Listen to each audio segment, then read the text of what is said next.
When I say Scarface, do you know whom I am referring to? When I mention the Chicago mob, who comes to mind? When I refer to the mobster who resided in Alcatraz, who do you first think of?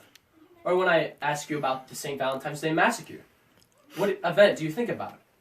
I bet you will respond by naming one of the most notorious mobsters of all time, Al Capone.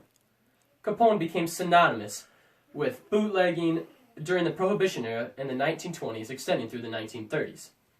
There have been countless books written and movies about Al Capone, and one of my favorites as a child was Al Capone Does My Shirts by Jennifer Chodlinko.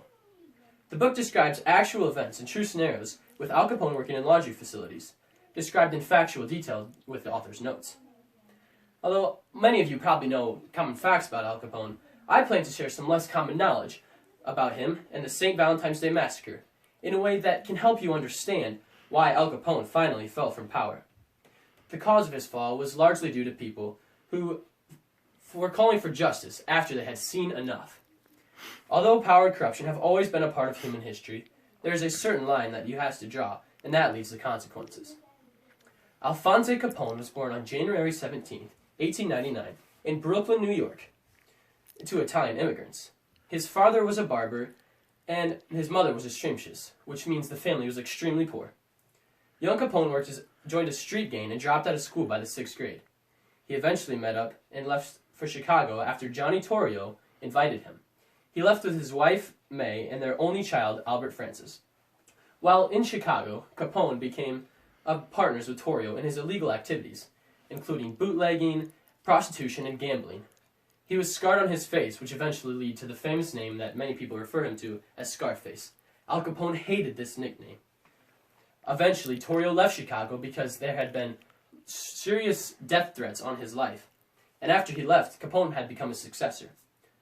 According to the History Channel's online article, The St. Valentine's Day Massacres, his net worth in 1927 was $100 million.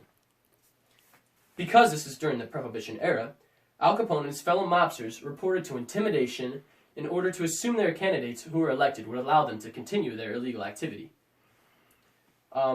His longtime Irish rival, George Bugs Moran, ran the mob activities from the north, while Capone was the leader of the South Side mob.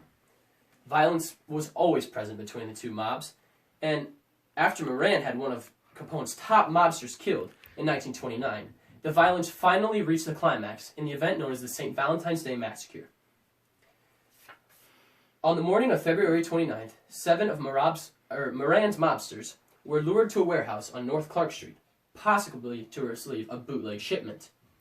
Capone had hired lookouts who were watching for Bugs Moran and himself to enter the warehouse. As it is recorded in the article, St. Valentine's Day Massacre, by the History.com staff in 2009, one of the lookouts mistook Moran for one of Moran's workers.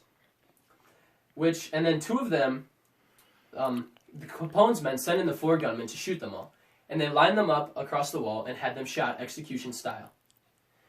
Now, Al Capone made sure he was out of town in Florida when all this took place. But, well, that was the backdrop of the massacre at the Mob Museum in Las Vegas. My mom, Andrea Crew, visited the Mob Museum in Las Vegas. And as she reported, she said it was chilling to stand before those bricks, thinking it was such a heinous crime was ever committed during broad daylight for the love of alcohol. As reported in the Chicago Daily News in 1929, the photographs of St. Valentine's Day Massacre were taken immediately after the event occurred, and they were taken by professional photographer Jun Fujita and published in the Chicago Daily News.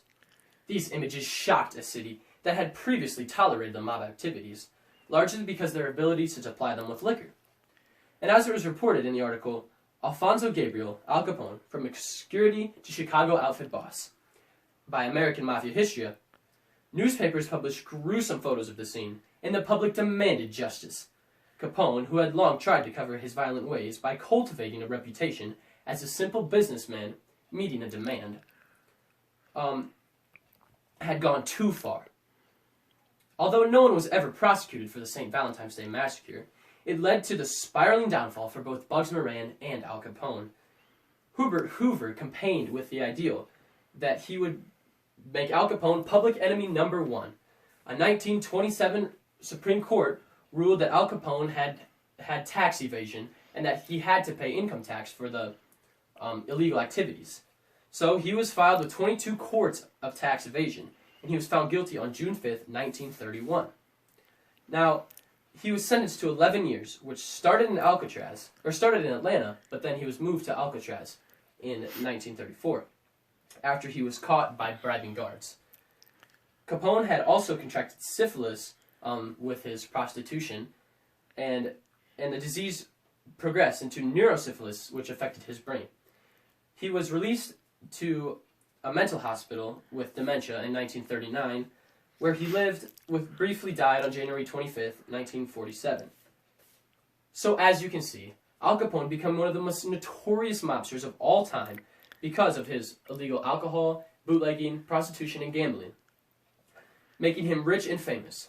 But he fell from power when those same people who had been buying his alcohol and prostitution and gambling decided that he had gone too far with his crimes, and they demanded justice.